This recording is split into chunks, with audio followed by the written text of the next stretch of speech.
pulang bang? Pulang. Hati bang.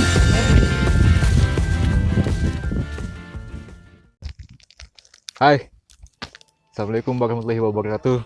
Jadi nyambung cerita yang dengan Pak D tadi. Ini beda segmen nih kita Pak D. Iya. Kalau mereka tadi kan lebih ada video sebelumnya tadi. Ah, Kalau ini bagian kami nih bagian mistis sedikit lah Pak D. boleh, Maaf sebelum Pak D iya. ya. Kalau kami penasaran Pak D, kan di kampung di Pak Dempo nih, Ah, Pagakalam kan ada namanya Kampung 1, kampung Kampung 2, 2, kampung Kampung 3, Kampung 4. kampung 4 ya. Nah, kami lebih penasaran Kampung 3 itu di mana Pak? Kampung 3 di sebelah sini, di antara kampung 2 sama kampung 4 di tengah. Oh ternyata Kampung 3 tuh ada Pak? Ada, Ada. Jadi soalnya kebanyakan orang awam nih, Ah. orang datang kan, Kampung 3 tuh katanya kampungnya hilang Pak. kampung hilang, bener, kampung hilang karena kehilangan kampung itu tadi karena waktu dulu tahun berapa itu ya, masih nggak ingat juga kan. Yang jelas itu mundurnya Belanda dari Indonesia itu langsung hilang karena Belanda ditarik mundur. Nah, Berarti sebelumnya ada keluarga di Kampung 3 tuh? ada warga. Ada warganya Pak? Bagi orang yang kerja pertama pembukaan di PTP ini tahun 29, tahun 29 itu ada perkampungan di situ. Di sebelah sana ada namanya loji.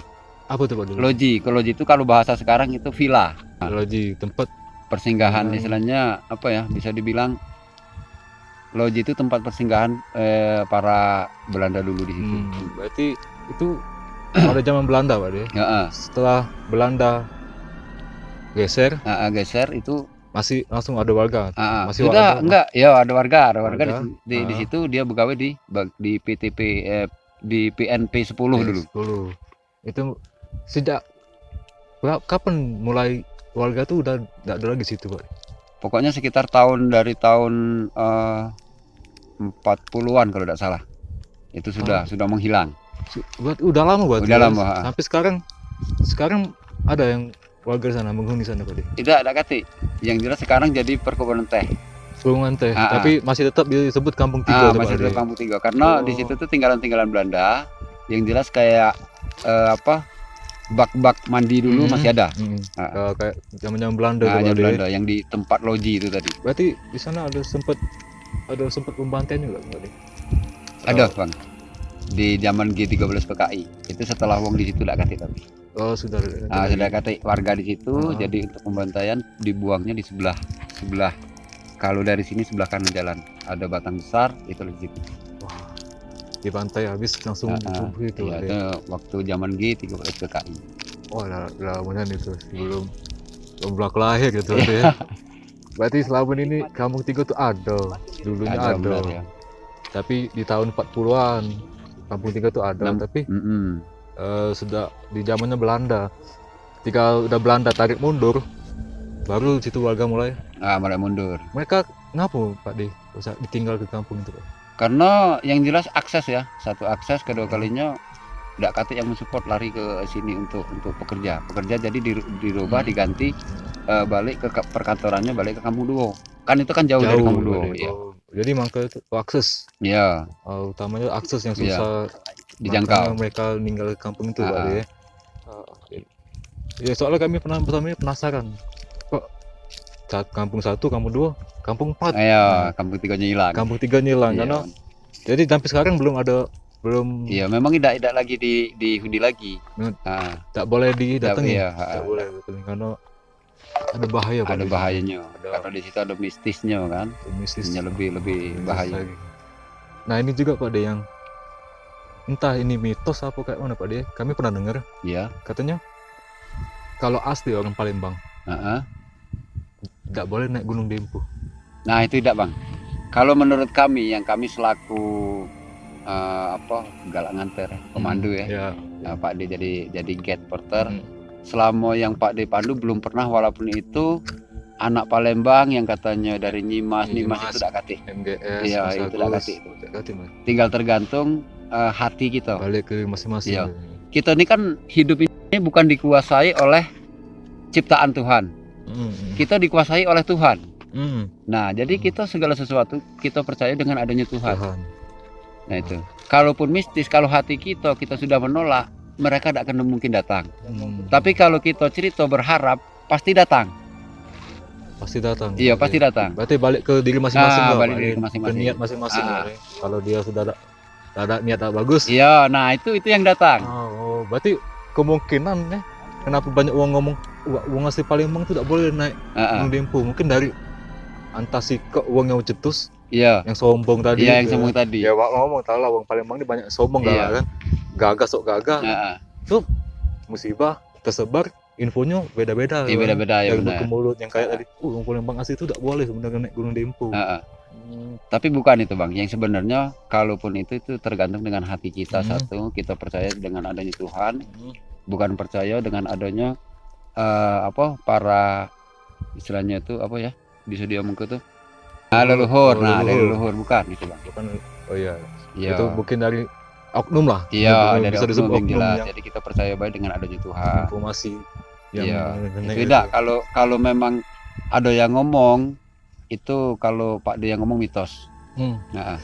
Mitos dari masyarakat. Dari masyarakat.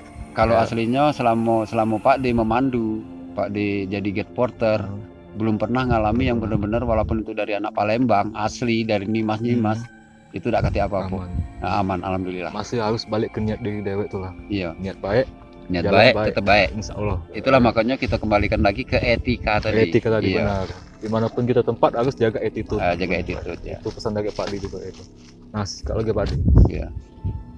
Yang kami juga sering naik ke Dempo. Ada hutan larangan Pak D. Ya benar. Katanya hutan larangan itu tidak boleh dimasuki Pak D. Ya. Hutan larangan kenapa tidak boleh dimasuki? Karena hutan larangan itu di situ tuh tempat berdomisili itu tadi, karena kita di gunung, ciptaan Tuhan itu kan ada. Jadi baik sisi hutan goib, baik goib maupun alam nyata itu ada. Nah, jadi kalau kita nak nanjak, itulah makanya kita harus jaga attitude. Kita berjalan di jalur itu, kalaupun kita tahu punya indera keenam, kita tidak bisa jalan. Karena mereka ada perkampungan di situ kan. Apalagi yang disebut dengan hutan larangan.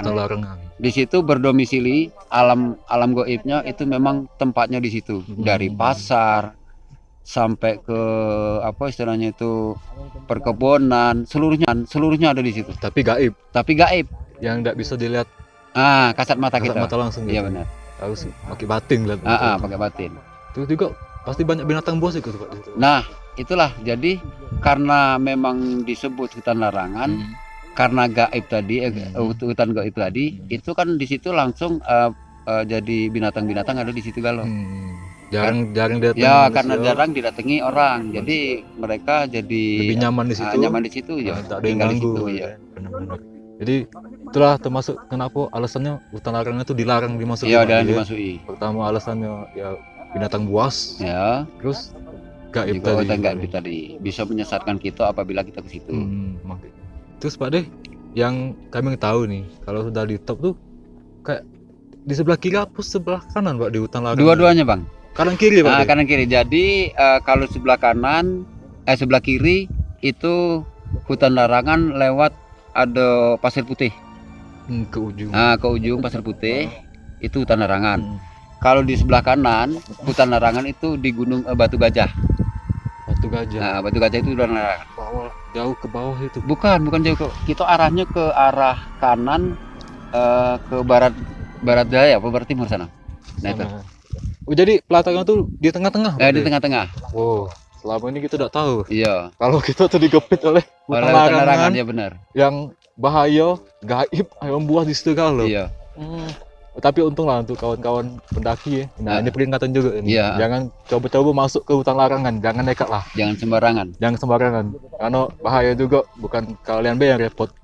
Pak D juga bakal repot. Kita juga yang repot. Bakal repot. Dari seluruh instansi di sini kan. Repot kalau ngurus kalian. Jadi ini pesan ya, bukan maksud kami untuk menakut-nakuti ya Pak D. Iya benar. Menakuti ya kalau tempatnya seram atau mempermainkan hal yang seperti ini. Jadi kami ini cuma mau ngasih tahu ya Pak D. Kalau dimanapun kita berada tuh, maupun terlihat atau tidak lihat, harus jaga attitude. Mungkin ada Pak D pesan samping untuk kawan-kawan biar lebih hati-hati lagi, atau masalah gaib. Oh iya. Maupun jadi pesan dari Pak D, kalaupun kita mendaki di Gunung Dempo, Dempo ini sangat sakral. Jadi untuk seluruh gunung-gunung, bagi orang-orang yang menggeluti tentang pertapaan, itu walaupun bertapa di Gunung Merbabu, Gunung Slamet, di gunung manapun, apabila itu memang benar-benar dapat hasilnya, itu ngambilnya di Gunung Dempo. Makanya kita bagi pendaki, bagi pencinta alam, di Dempo harus berhati-hati, bukan Pak D menakuti. Jalur kita ini mulai dari pintu rimba sampai ke top Dempo itu sudah ada yang menjaga. Jadi bukan istilahnya itu katanya. Kenapa di Dempo sering banyak orang kesurupan, hilang hilang kontrol. Nah itu gara-gara kita menantang. Jangan sekali-kali Dempo ditantang. Jangan sekali-kali Dempo ditantang. Ini bukan Pak D menakuti, tapi mungkin banyak yang sudah melakoni atau sudah pernah merasakan bahwa orang kolab, kata orang Palembang. Nah itu Cak Mano rasanya. Nah itulah. Jadi pesan sekali lagi, Dempo sangat mistis. Jadi jangan sampai untuk menantang kayak yang terjadinya anak yang kena namanya, kena cakar harimau. Nah itu. Jadi pesan dari Pak D, jangan sekali-kali menantang kita, karena kita manusia biasa, kita tidak tahu dengan tidak tahu dengan alam gaib yang ada di Dempo. Lagi langsung ke alam dan itu jangan. Itulah pesan Pak D. Jadi itu pesan dari Pak D. Nah, kami mengingatkan juga nih, sebagai warga Sumatera, terutama di Gunung Dempo, kalau ada teman-teman dari Jawa atau dari manapun, ya Gunung Dempo ini bukan kita sombong Pak D. Ya, beda dengan mulai dari treks, dari kondisi secara alamnya gitu, apalagi masalah gaibnya seperti yang Pak D sampaikan tadi kan, bukannya mau nakuti. Ya jadi walaupun teman-teman di luar Jawa atau di luar Sumatera yang sering naik gunung, karena di gunung sana lebih banyak Pak D, di Dempo Pak D ya. Jadi tetap harus memanajemenkan waktu, kondisi, persiapan yang lengkap lah, yang aman, supaya ya lancar lah naik Gunung Dempo Pak D. Karena serem lah, banyak juga orang Jawa ngomong Dempo nih treknya wah. Karena kalau menurut teman-teman yang dari Jawa, saudara-saudara kita yang dari Jawa, itu bilang di Dempo ini bukan mendaki Dempo, tapi memanjat Dempo. Memanjat. Oh berarti memanjat mendaki beda Pak? Iya beda. Kalau mendaki itu naik. Kalau memanjat itu enggak ya. Dah berhubung kedinginan nih udah malam. Terima kasih Pak D.